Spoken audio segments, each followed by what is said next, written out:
Bonjour à tous, donc bienvenue pour cette première série de capsules du cours STD 5100 où on va commencer à rentrer dans la matière avec une première série autour des ce que j'appelle des rappels, qu'on pourrait aussi appeler des compléments de maths. Hein. Je reviens sur des choses que normalement vous avez déjà vues, donc il y a peut-être certains points sur lesquels on ira plus loin que ce que vous avez pu voir dans vos cours, en tout cas plus loin que ce que vous avez l'impression d'avoir vu. Euh, je reviendrai sur plusieurs volets, donc l'aspect proba qu'on fera dans cette capsule. Ensuite, on fera un petit peu de statistiques. Je parlerai un petit peu aussi de méthodes numériques, d'optimisation et d'algèbre linéaire, puisque ce sera la base de pas mal de choses par la suite. Donc, je préfère poser les bases euh, mathématiques de ce qu'on utilisera. Je reviendrai sur différents concepts par la suite. Donc, par exemple, les matrices de projection, on les verra dans cette première série.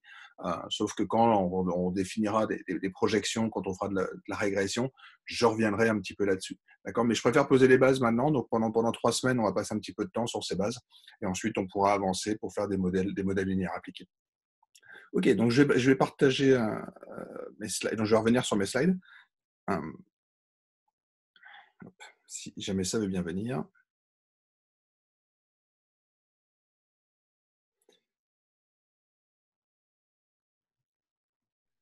OK, donc première partie sur les probabilités. Donc je vais revenir essentiellement sur deux grandes notions. Les moments, euh, bon, on va vraiment définir un petit peu les lois. Les lois, les moments, essentiellement moments d'ordre 1, c'est-à-dire l'espérance, et moments d'ordre 2, c'est-à-dire la variance. Et on passera un petit peu de temps sur les principales familles de lois de probabilité, parce qu'on en aura besoin par la suite, en particulier quand on fera des GLM ou on quittera le modèle gaussien. Donc j'aurai une série de capsules, enfin une capsule dédiée au modèle gaussien, à la régression, enfin à la loi gaussienne, mais on reviendra un petit peu aussi sur les autres lois tout de suite. OK. Donc, premier aspect, quand on va vouloir parler de loi de variable aléatoire, c'est qu'il faut la définir. Donc, la manière la plus simple pour définir une variable aléatoire, c'est sa fonction sa fonction de répartition. Okay, donc, la fonction cumulative qui est, alors, je suppose qu'on est dans un espace de proba oméga p. Okay, donc, j'ai ma probabilité sous-jacente et je ne vais pas redéfinir les variables aléatoires ni l'espace de proba. Okay, donc, une variable aléatoire, elle a une certaine distribution et je vais regarder la probabilité pour que x soit plus petit ou égal à petit x. Okay, donc c'est pour les variables aléatoires réelles. D'accord, je ferai les vecteurs aléatoires plus tard. La fonction de répartition, c'est la probabilité que la variable aléatoire, grand X, soit plus petite ou égale à petit x pour n'importe quel x. Okay, donc ça va nous définir une fonction qui est croissante. Okay, essentiellement parce que dès que x grandit, bah, l'espace moins l'infini x va augmenter. D'accord, donc mon espace est de plus en plus grand. Donc la probabilité d'un ensemble plus grand, dans le sens de l'inclusion, est forcément plus grande. Donc c'est la propriété de croissance de la mesure de proba. Okay, donc j'ai une fonction qui est croissante et qui a valeur dans 0,1, simplement parce qu'une probabilité est définie sur 0,1. Okay, donc quand un x part vers moins l'infini, donc quand on part vers la gauche, on va avoir 0. Donc la probabilité pour que x soit plus petit que moins 1 milliard pour une distribution gaussienne centrée réduite, c'est 0. Il n'y a aucune chance d'avoir une valeur aussi petite. Par contre, la probabilité d'être plus petite que plus 1 milliard, bah, c'est 1, puisqu'en fait, la distribution gaussienne centrée réduite, elle est quand même pas très dispersée autour de 0. Okay, donc je retrouve cette borne à gauche et cette borne à droite. Donc j'ai bien mon fonction croissante qui va atteindre ces deux bornes, 0 et 1. Okay, donc la fonction de répartition, elle est utile d'un point de vue théorique. On reviendra un tout petit peu aussi dessus quand on fera de l'estimation de distribution. Donc, quand on pourra voir la distribution d'un échantillon, on pourra regarder assez naturellement la fonction de répartition, en tout cas la fonction de répartition empirique.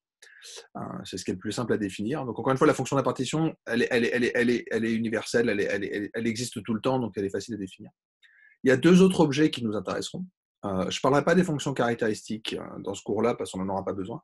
Les deux grandes fonctions dont on a besoin, c'est la fonction quantile. Donc la fonction quantile, elle est très utile en stats parce que ça nous permettra de construire nos intervalles de confiance. Donc la fonction quantile, c'est quoi? C'est tout simplement l'inverse de cette fonction de répartition. Donc on va chercher une valeur telle que la probabilité pour qu'on soit plus petit ou plus grand corresponde à une certaine valeur petit p. D'accord, donc la fonction quantile est définie sur 0,1. Okay, c'est vraiment la fonction inverse de ma fonction de répartition. Elle est définie sur 0,1 et a priori à valeur dans R. Okay, et elle aussi sera une fonction croissante en tant qu'inverse de fonction croissante. D'accord, donc la fonction quantile, elle sera très importante et je peux toujours la définir. Alors, quand on a des fonctions qui sont euh, quand la fonction f n'est pas strictement monotone, j'ai des petits problèmes pour définir un unique inverse, d'accord? Donc, j'ai pris cette convention de prendre la plus petite valeur x telle que f de x plus grand, strictement plus grand que p. D'accord. Donc, on va aller chercher la borne une borne de l'intervalle sur lequel ma fonction de répartition est constante si jamais elle n'est pas strictement monotone. Si jamais elle est strictement monotone, il n'y a pas de souci. Mon inverse, ça va être défini de manière unique. Mais sinon, j'ai des petites difficultés techniques pour le définir. Autre outil que vous connaissez forcément, c'est la densité. Donc la densité, alors je vais appeler densité de manière très générique l'objet petit f, qui sera soit la densité au sens classique, quand on regarde par rapport à la mesure de Lebesgue. Donc j'ai ma fonction de répartition grand F.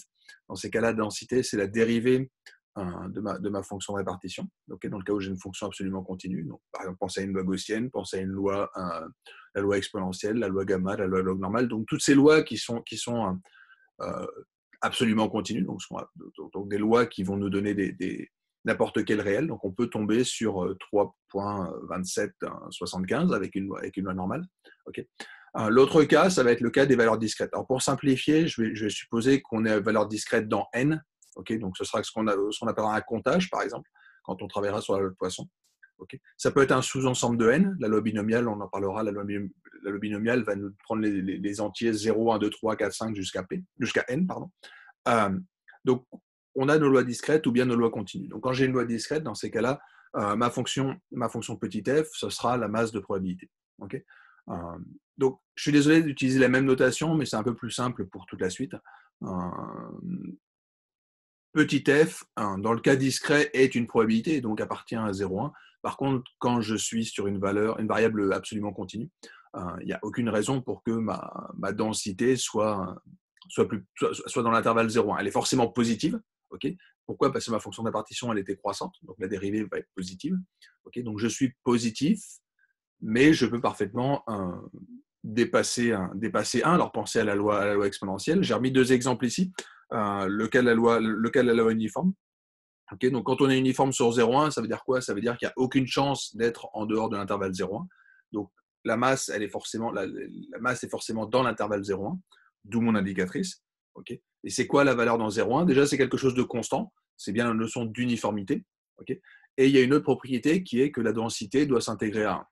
Pourquoi? Parce que quand j'intègre ma densité sur l'intervalle, sur R, ou en l'occurrence ici uniquement sur 0,1, puisqu'il n'y a pas de masse au-delà de 1, okay, quand j'intègre ma densité, je dois obtenir f en l'infini, c'est-à-dire 1. D'accord?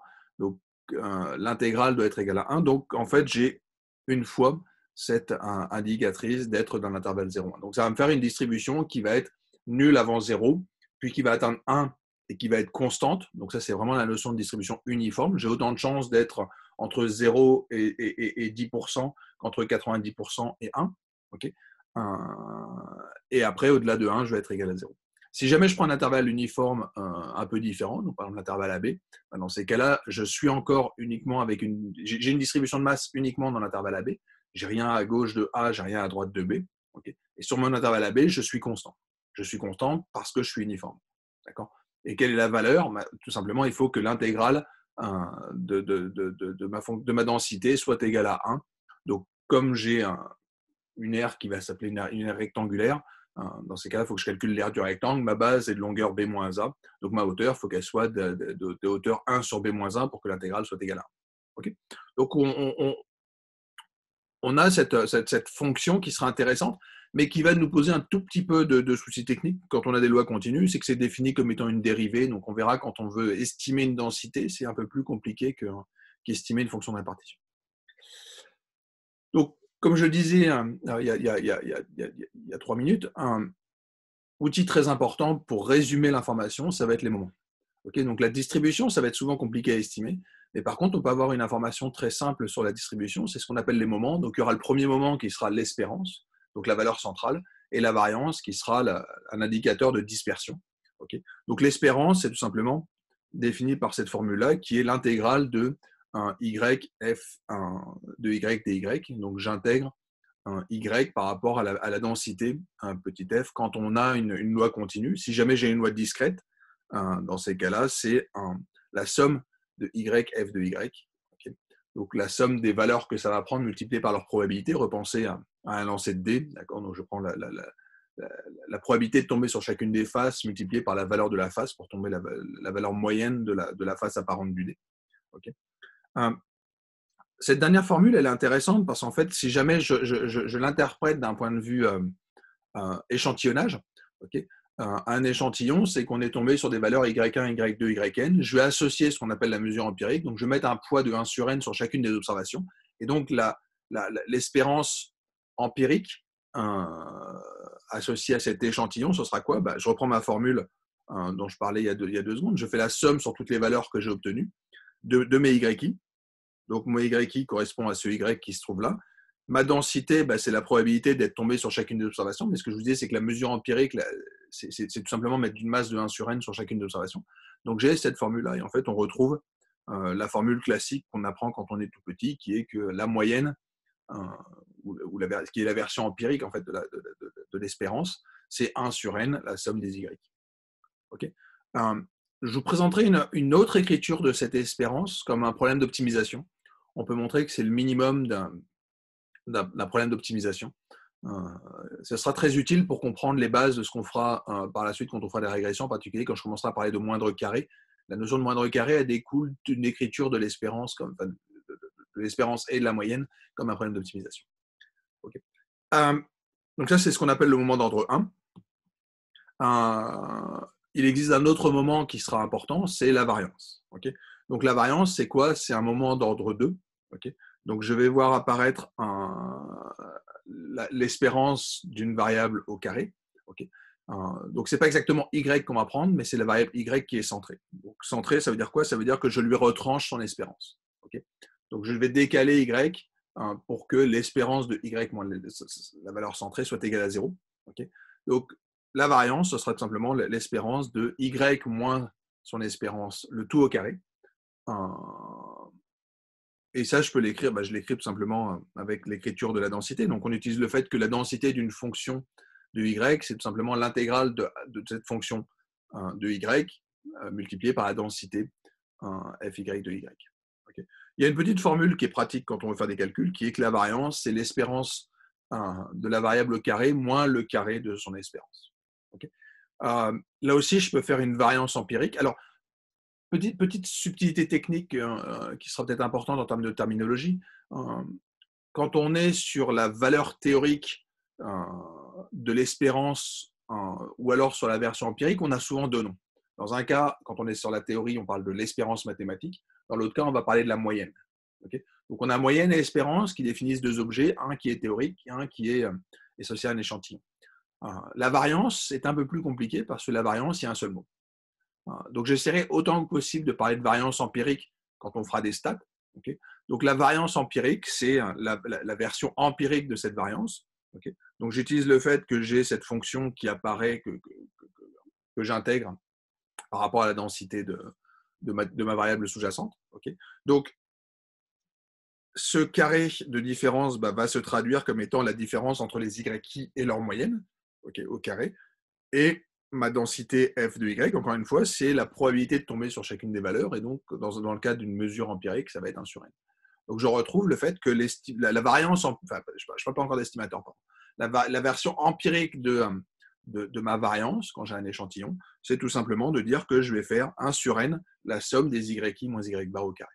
D'accord. Donc, ça va être la définition usuelle de la variance. Alors, il peut y avoir des petites subtilités suivant les définitions qu'on va prendre. C'est que, éventuellement, dans certains livres, on va trouver du 1 sur n-1 pour définir la variance empirique. Pour l'instant, ça va être un détail. Je n'ai pas envie de parler de ça maintenant. Ce qu'il faut juste se souvenir, c'est que la variance, c'est une moyenne d'une variable au carré. D'accord. Donc, a fortiori, ça va être positif. D'accord. Je reviendrai sur la notion de positivité, en particulier quand on fera des vecteurs aléatoires, puisque une matrice positive, c'est quelque chose d'un petit peu particulier. Donc, on attaque la partie qui nous intéressera le plus. Pourquoi? Parce que quand on fait des régressions, autant le cours de StatMath s'intéressait essentiellement à des variables qui étaient des variables numériques. Okay, donc, vous aviez un échantillon y1, y2, y3, yn, généralement 2 chiffres. Okay. Je ne parle pas des variables factorielles, des facteurs ou des variables catégorielles. Je parle vraiment des variables des observations. Donc, vous observez des durées d'attente ou ce genre de choses. Donc, ce sont vraiment des variables continues. Nous, en régression, on aura plusieurs variables. D'accord? Donc l'idée, c'est de prédire une variable y avec de l'information que je vais extraire d'autres variables qu'on va appeler x, qui sont les variables explicatives. Donc par nature, on est déjà en dimension 2. Okay, parce que je vais avoir des couples d'observations. Par exemple, on aura la taille des élèves et leur poids. Okay, et on pourra avoir toutes sortes de variables pour faire des modèles plus complexes. Okay, donc par nature, on est dans un problème qui est multivarié. Donc on n'est plus sur des variables aléatoires, on est sur ce qu'on appelle des vecteurs aléatoires. Donc xy, ce sera un vecteur aléatoire. Comment je définis la loi de ce vecteur aléatoire? Ben, c'est tout simplement la probabilité d'être plus petit ou égal à petit x ou petit y, respectivement en x et en y. Okay, donc c'est la probabilité jointe d'être à la fois plus petit que petit un x et à la fois un plus petit que petit y. Donc si jamais je veux faire ça sur un dessin, okay, donc si jamais je représentais ici mes x et ici mes y, okay, je m'intéresse à quoi? Ben, je m'intéresse tout simplement à la probabilité d'être dans ce qu'on va appeler ce quadrant inférieur. Okay, donc je veux trouver la probabilité d'être dans cet ensemble qui est l'ensemble pour lequel les x sont plus petits que les petits x et les y plus petits que les petits y. Okay, donc pour tous ceux qui ont suivi des cours d'assurance vie, je vous renvoie aux discussions sur les produits sur plusieurs têtes, où on s'intéresse à des survies jointes. Okay, donc on va avoir, par exemple, dans un couple homme-femme, on va avoir la durée de vie résiduelle d'un homme et d'une femme, et on s'intéresse à la probabilité que soit que les deux dépassent un certain niveau, soit que les deux soient plus petits ou égaux à un certain niveau. Okay, donc la fonction de répartition, c'est la manière naturelle de définir la loi de ce couple. Okay, mais là encore, ce n'est pas ce qui sera naturel. Quand on travaillera par la suite, en tout cas quand on fera des stats, on voudra visualiser par exemple la distribution. Et donc, on va s'intéresser là encore à cette densité jointe. Okay, petit f, okay, qui est quoi? Ben, qui est tout simplement la dérivée seconde. Okay, donc ma densité bivariée, c'est la dérivée seconde de ma fonction de répartition quand j'ai un couple de variables aléatoires. Je serai en dimension n, je devrais dériver par rapport à chacune des composantes. Okay, je vais juste rester dans le cas continu, essentiellement parce que c'est juste ce qu'on fera nous par la suite. Et la loi principale sur laquelle on va travailler, c'est le vecteur gaussien. Okay, le vecteur gaussien est caractérisé par sa densité, pas par sa fonction de répartition. Okay, c'est juste que de manière naturelle, ce qu'on va définir, c'est cette fonction de répartition.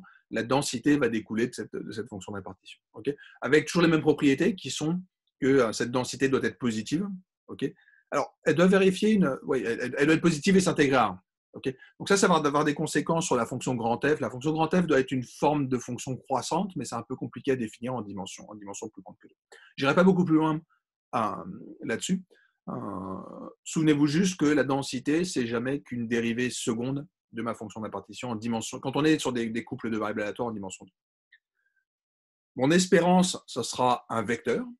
Okay, donc mon espérance de mon vecteur xy, c'est tout simplement l'espérance de x et l'espérance de y. Je ne l'ai pas réécrit parce que c'est quelque chose d'un peu évident. Okay, la variance, ce sera une matrice de variance. Okay, donc ce sera une matrice en dimension 2. Donc ça va nous définir, le terme qui se trouve à l'intérieur, c'est ce qu'on appelle un produit scalaire. Okay, donc je renvoie aux capsules qui arriveront très bientôt sur l'algèbre linéaire. Okay, mais cet objet-là est un produit scalaire. Okay, si je l'explicite en dimension 2, qu'est-ce qu'on observe dans cette matrice de variance-covariance? On observe qu'on a deux termes un peu distincts. Il y a les termes de variance, qui vont être les termes diagonaux. Okay, donc, c'est très exactement les objets qui avaient été définis dans la slide d'avant.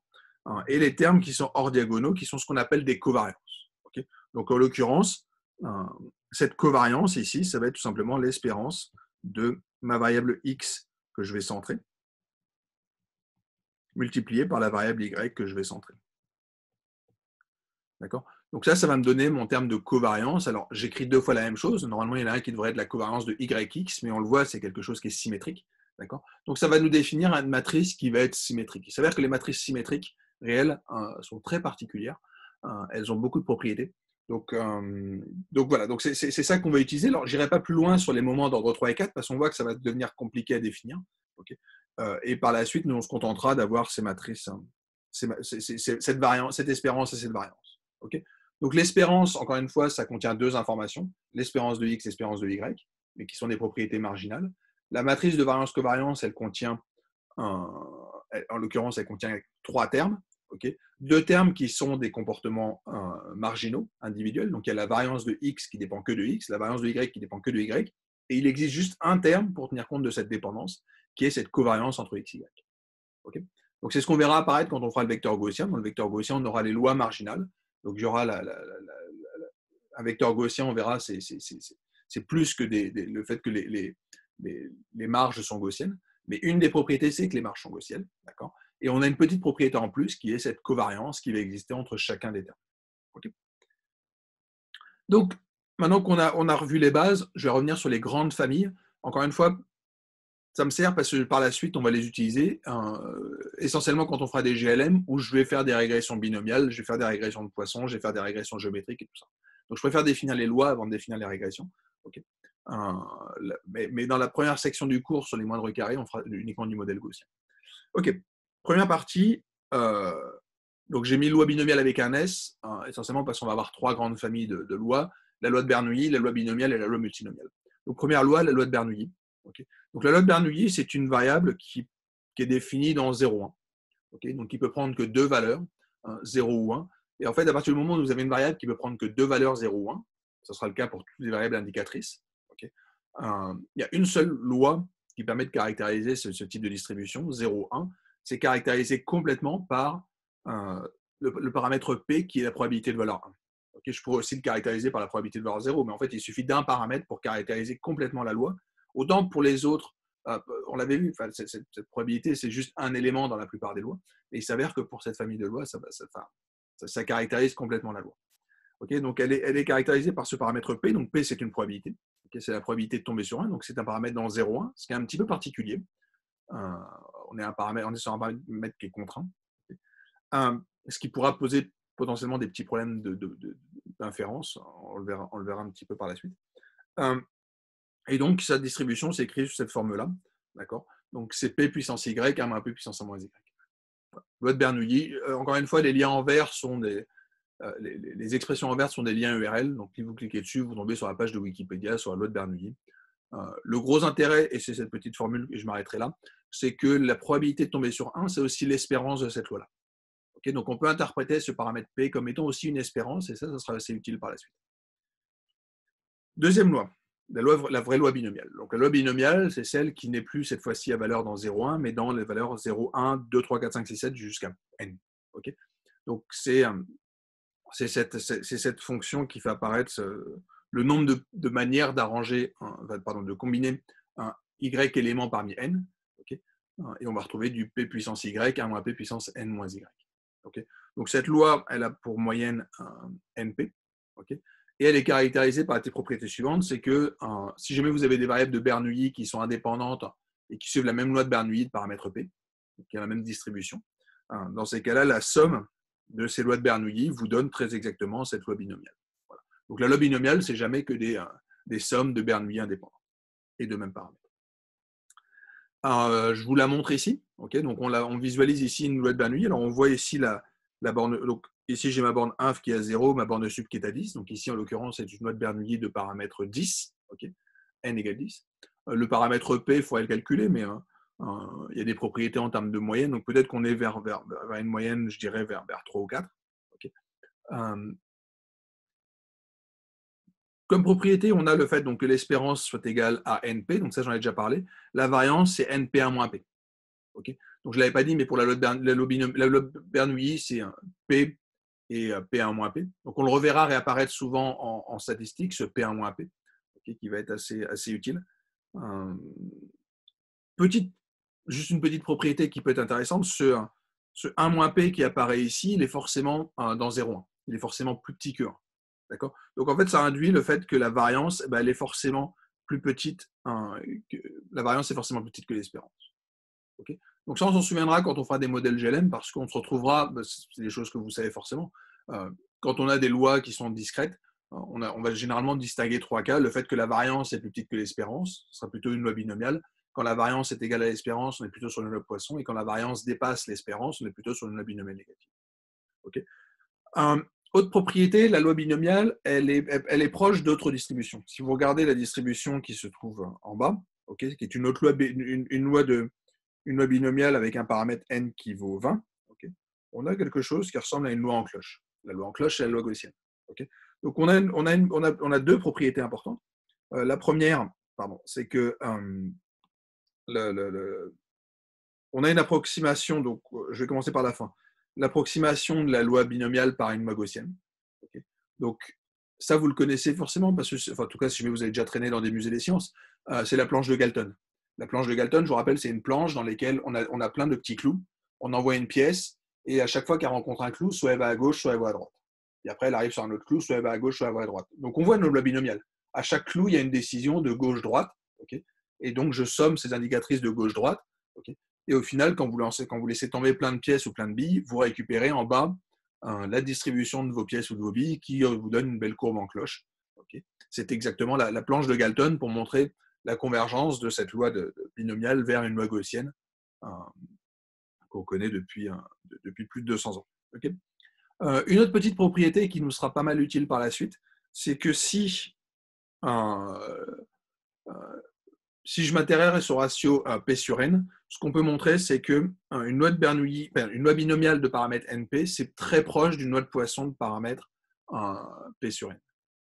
Okay. Donc ça pourrait être utile, en particulier quand on fera des régressions de Poisson, on parlera un petit peu de cette propriété.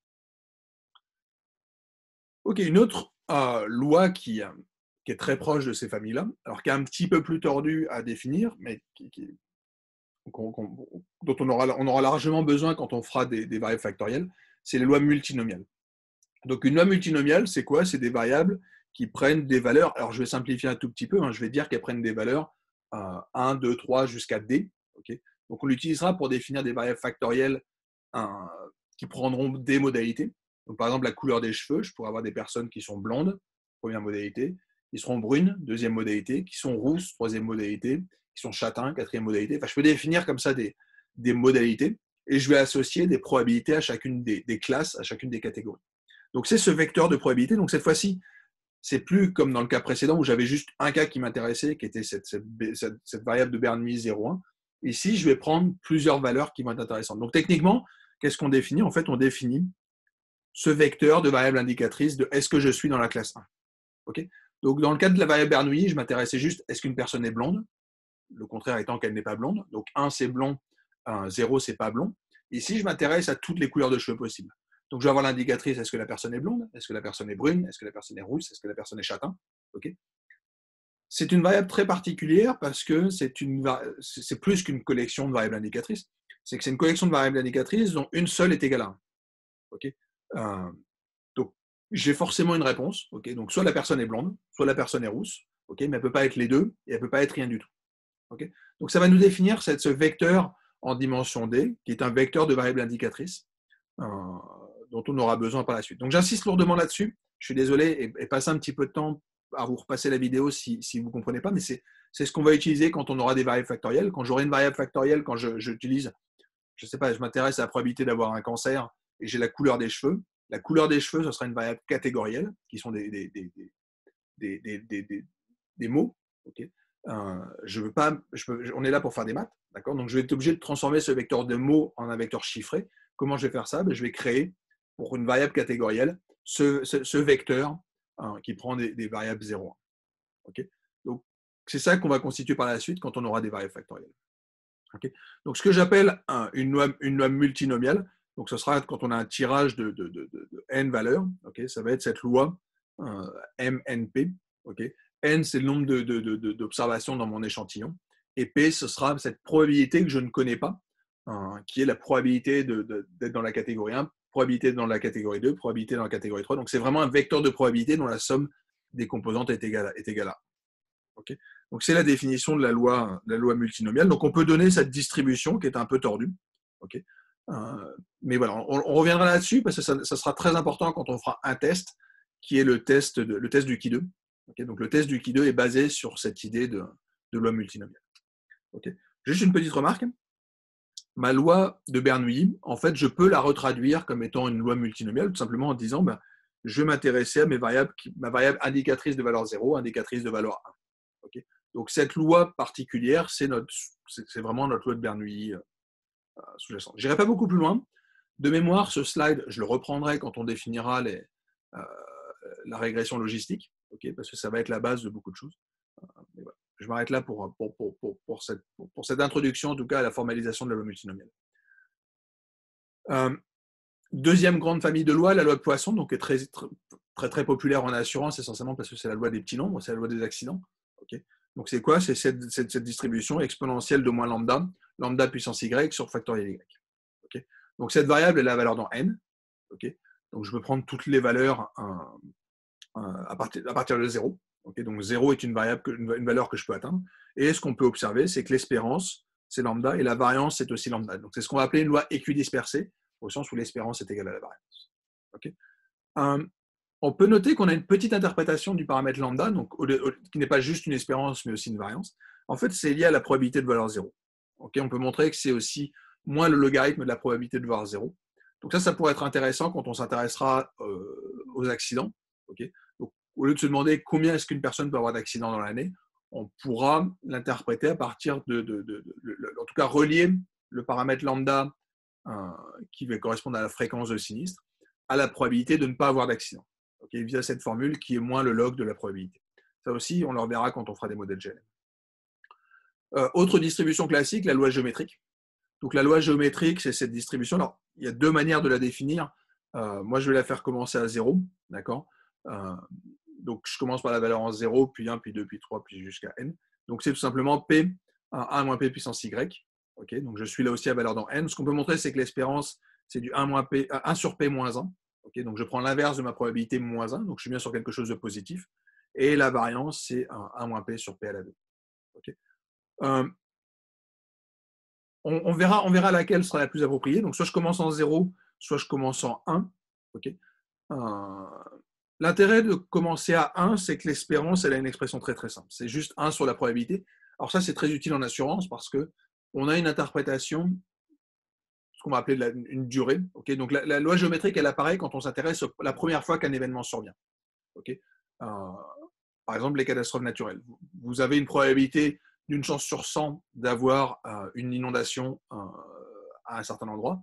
Okay, dans ces cas-là, la durée qu'il faut attendre avant la première inondation, c'est une loi géométrique. Okay, et la durée moyenne d'attente, c'est 1 sur la probabilité d'avoir une inondation. Comme je vous ai dit que la probabilité d'avoir une inondation, c'était 1 sur 100, d'un coup, on a une espérance de 100, c'est-à-dire qu'on va parler d'inondation centenaire. Okay, donc ça permet de relier deux concepts qui sont a priori un peu différents, qui est une notion de temps et l'autre étant une notion de probabilité et de risque. Ok, j'arrête avec les distributions discrètes. Distribution continue, on a la loi exponentielle.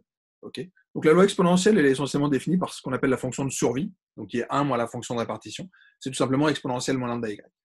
Okay, donc ça, c'est la loi exponentielle de paramètres 1 sur lambda. Okay, donc c'est une distribution qui est définie sur R+, donc c'est des valeurs uniquement positives. Okay, qui sont je vous ai mis ici deux distributions à droite, okay, donc des densités de ma loi exponentielle. Alors, je peux même vous donner les paramètres. Okay, comment on fait pour trouver les paramètres? C'est facile. Le paramètre, c'est tout simplement la valeur que ça prend en 0. Okay, ici, je commence très exactement en 1. Donc, en fait, le paramètre lambda vaut 1. Ici, je commence à 1.5. Mon lambda vaut 1.5. Okay, et on observe au passage que ma densité a le droit de dépasser 1.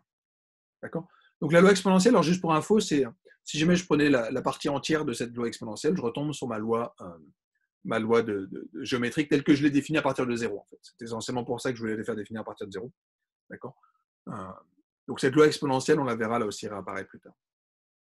Ok, la propriété, la loi la plus importante du cours de régression, en tout cas pour l'instant, de la première partie, c'est la loi normale.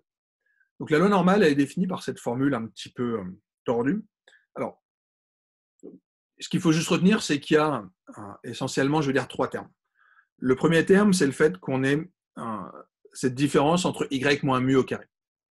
Okay, donc, je regarde la différence entre y et ce qui va être sa moyenne, en fait.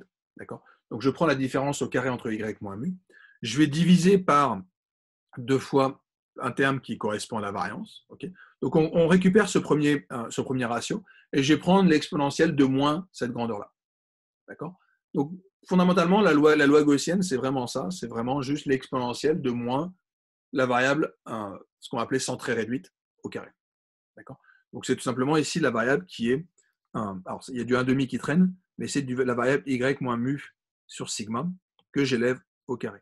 D'accord, il y a un facteur moins 1,5 qui apparaît. Alors, le moins, c'est juste parce qu'il me faut quand même une fonction qui soit intégrable. Okay, si je mets ma différence de nez très grande, il faut quand même que ça tende vers 0. Okay. Donc j'ai cette exponentielle de moins 1,5 d'un carré. Okay. Et il y a un petit terme qui traîne à gauche, qui est juste un terme de normalisation. Okay. Donc ce terme à gauche, on va l'oublier quasiment tout le temps. Okay. Il est important parce que sinon, ce n'est pas une densité. Mais ce qu'il faut juste retenir, c'est qu'une loi normale, c'est défini comme étant une densité d'une exponentielle de moins une variable au carré. D'accord. Donc ça va nous donner le genre de distribution qu'on va trouver sur la partie de gauche, la partie de droite. Okay. Donc ici, j'ai ma distribution qui est centrée. Donc cette distribution est symétrique sur mu. Okay. Donc ici, j'ai mon paramètre mu qui apparaissait ici. Okay.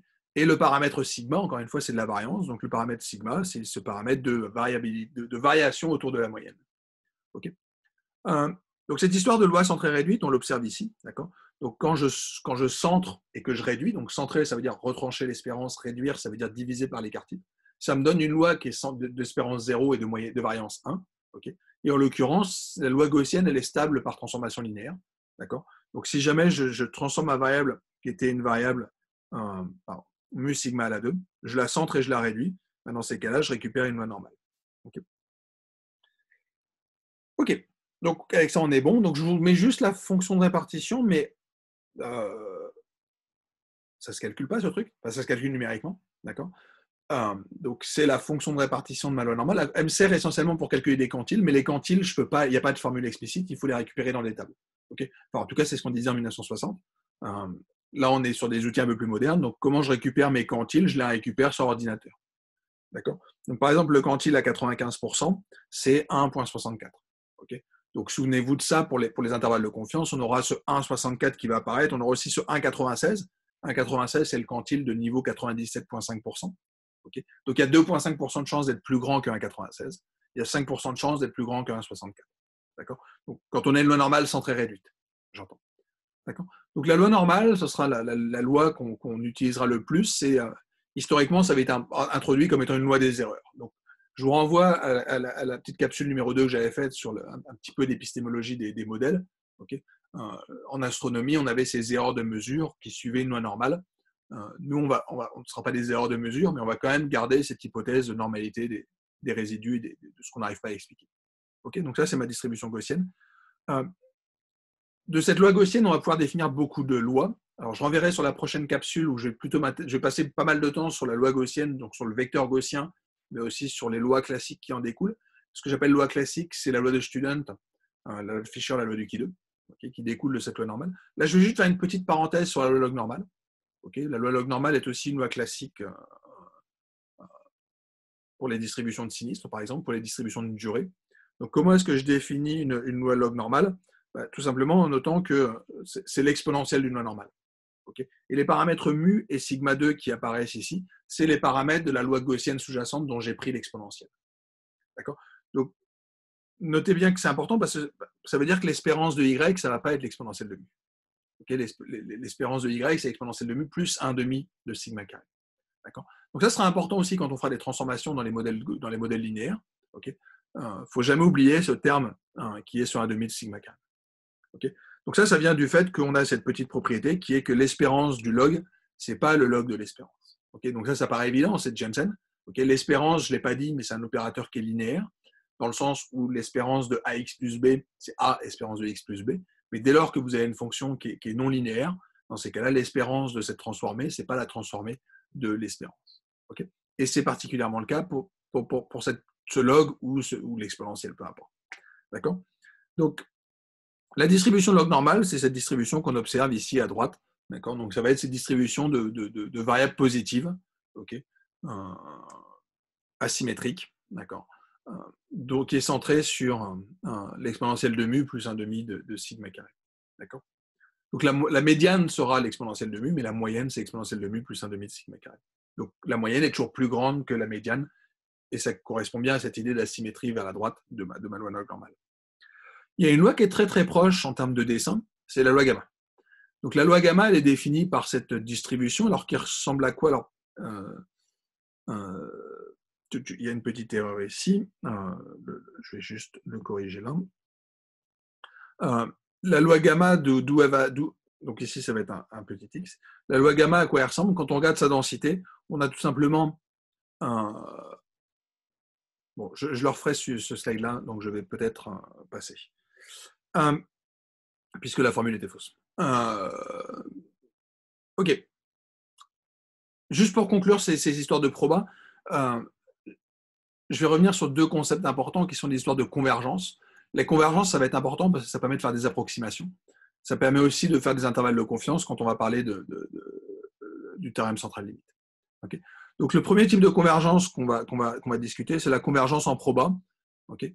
Donc, qu'est-ce que ça veut dire qu'on a une convergence en proba? Ça veut dire que la probabilité, donc j'ai une suite de variables xn, okay, qui vont supposer tendre vers une variable aléatoire petit x. Okay. Je vais avoir une convergence de xn vers x quand la probabilité de s'écarter de ma variable y est trop grande, va tendre vers 0. D'accord? Donc, la probabilité de s'éloigner trop d'une distance epsilon de ma variable y va tendre vers 0 quand n va tendre vers l'infini. Okay, donc, c'est ça que ça veut dire. Une condition suffisante pour avoir cette convergence, c'est d'avoir le fait que, en tout cas, d'avoir la convergence vers une variable constante. Donc, ça, c'est ce qui nous intéressera le plus parce que c'est ce qu'on a derrière la loi des grands nombres. Okay. Donc, xn, ma suite de variables aléatoires xn va tendre vers une constante si l'espérance tend vers cette constante. Okay. La valeur moyenne tend vers cette constante et la variance tend vers 0. D'accord. Donc, c'est ce qui se cache derrière cette loi des grands nombres. Pourquoi? Donc, on a la formulation suivante. Supposons qu'on ait des variables xi qui soient iid, donc indépendantes, identiquement distribuées, de même moyenne mu. Alors, la moyenne, xn bar, qui est une succession de variables aléatoires, donc j'ai xn bar indicé par petit n. Quand n tend vers l'infini, ce xn bar va tendre vers mu quand n tend vers l'infini. Okay, donc, c'est une convergence en proba, c'est la loi des grands nombres. La moyenne empirique tend vers la moyenne théorique. Okay, donc, ce qui est un petit peu rassurant. L'autre type de convergence qui va nous intéresser, c'est la convergence en loi, convergence en distribution. Donc, l'approche classique est de dire que pour n'importe quelle fonction continue h, l'espérance de h de xn va tendre vers l'espérance de h de x. Okay. Je peux le traduire avec des indicatrices et puis faire ensuite des passages à la limite. Ce qu'on peut montrer, c'est que c'est équivalent à avoir le fait que la fonction de répartition de mes distributions xn doit tendre vers la fonction de répartition de x, ponctuellement pour tout point. Okay. Donc, je renvoie là aussi à votre cours de proba. Encore une fois, c'est juste des rappels. D'accord. Je suis juste là pour vous rafraîchir les idées sur ces histoires de convergence. Ces convergences, moi, j'en ai besoin parce que d'ailleurs se cache le théorème central limite. Le théorème central limite me dit quoi? Il me dit que si jamais j'ai des variables x1, x2, xn qui sont iid, qui ont la même moyenne et qui ont la même variance, okay, alors dans ces cas-là, quand je prends la valeur moyenne xn bar, okay, que je la centre, donc la centrer, ça va tout simplement enlever n et diviser par la variance. Alors, je reviendrai un petit peu sur ces propriétés-là, mais la variance de xn bar, on peut montrer que c'est sigma au carré divisé par n. Okay. Dans ces cas-là, cette grandeur-là, c'est tout simplement racine carrée de n de xn bar moins mu sur sigma. Dans ces cas-là, ça va tendre vers une loi n0. Okay. Donc, je vais avoir une propriété très intéressante qui est que, quelle que soit ma distribution, je demande juste qu'ils soient indépendants, qu'ils aient une certaine moyenne et une certaine variance. Dans ces cas-là, la moyenne va tendre vers une loi normale. Donc, c'est pour ça que la loi normale est aussi importante en statistique, c'est que dès lors qu'on s'amuse à moyenner, on va voir des lois normales apparaître. Okay. Donc, cette convergence en loi, elle est fondamentale pour tout ce qu'on fera par la suite quand on fera des théorèmes asymptotiques. On peut faire des calculs de loi. Alors, je parle un tout petit peu de ça parce qu'on en aura là aussi besoin par la suite. Si jamais j'ai une distribution x qui a pour densité f, si jamais je prends une transformation bijective, okay, phi, que je m'intéresse à la variable phi de x, alors dans ces cas-là, je peux calculer très facilement sa densité avec cette formule. Okay. Je ne vous demande pas de l'apprendre par cœur, je vous dis juste que ça existe. D'accord. Au pire, on la retrouvera. Elle m'intéresse parce que cette transformation, il y en a une qu'on va beaucoup exploiter. C'est la transformation par les fonctions quantiles. Parce qu'on a la propriété qui est indiquée en bas. Si jamais j'ai une variable qui est uniforme sur 0,1, et si jamais j'ai une fonction de répartition f, alors quand je prends la variable f-1 de y, je récupère une variable aléatoire qui a pour distribution f. Okay. Prenez le temps de la lire, cette phrase, mais elle va être essentielle pour faire quelque chose de très important, c'est ce qu'on va appeler des simulations, des méthodes de Monte-Carlo. Donc, je vais pouvoir créer des échantillons de n'importe quelle loi, à partir du moment où j'ai un générateur de lois uniformes. Mais ça, on en a sur n'importe quel ordinateur, en fait. Okay. Donc, à partir du moment où je sais générer des lois uniformes, dans ces cas-là, je peux générer n'importe quelle distribution. Donc, quand je vous donne un théorème qui est valide suivant pour des variables gaussiennes, on va pouvoir le tester tout simplement en simulant des lois normales. Okay, donc, ce sera la base de cet outil qui sont les méthodes de simulation de Monte-Carlo, dont on parlera plus tard. Et juste pour conclure sur cette transformation, donc on a une petite propriété de convergence qui est un peu technique, mais là aussi qui nous servira par la suite.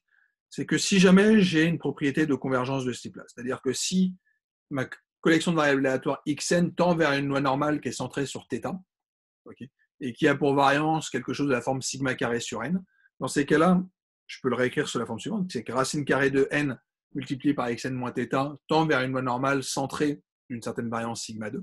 Dans ces cas-là, si je fais une transformation de cette variable xn, okay, donc si jamais j'ai une transformation, on va dire bijective avec une dérivée qui existe en plus, dans ces cas-là, j'ai là aussi la convergence de ma variable g de xn qui va tendre vers une loi normale qui va être centrée sur g de θ. C'est intéressant, mais en plus, j'ai sa matrice de variance-covariance qui est tout simplement sigma 2 multiplié par la dérivée de la fonction g prise en θ élevée au carré.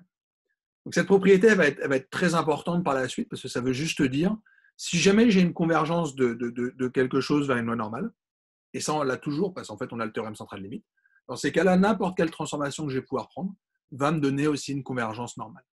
Donc en fait, je prends un tout petit peu d'avance sur la stat, mais quand on fera des stats, dès lors qu'un estimateur va s'écrire comme une fonction d'une moyenne, dans ces cas-là, on va avoir asymptotiquement des distributions gaussiennes. Et avoir des distributions, ça va être important, et ça, je renvoie à la partie sur les tests, parce que quand on veut faire des tests, on a besoin de connaître les distributions, ou pour faire des intervalles de confiance. Okay, donc, toutes ces propriétés de distribution vont être essentielles pour faire des problèmes de stats, pour faire de l'inférence et de faire des tests. Okay, on reviendra aussi sur les probas quand je vous définirai la régression, les régressions GLM, les régressions généralisées, parce que je vais les définir sur d'autres lois que les lois gaussiennes. Et voilà. Souvenez-vous juste qu'on a ces propriétés. Je vous l'écris dans le cas multivarié, je vous laisse la lire tranquillement à tête reposée, c'est juste qu'on peut le faire aussi sans un paramètre multivarié. Okay, je reviendrai un peu plus spécifiquement sur les paramètres multivariés parce que ça va être la base de ce que nous on fera par la suite. On est fondamentalement, encore une fois, dans des espaces multivariés, donc on a des paramètres multivariés et donc on a des propriétés de lois gaussiennes multivariées sur lesquelles je vais revenir dans la prochaine capsule. Ok. Et ben, je suis arrivé à la fin, donc je vais m'arrêter là. Désolé pour la capsule un petit peu longue, mais voilà, j'avais besoin de poser les bases de probabiliste pour pouvoir avancer par la suite. Ok, on se retrouve très bientôt.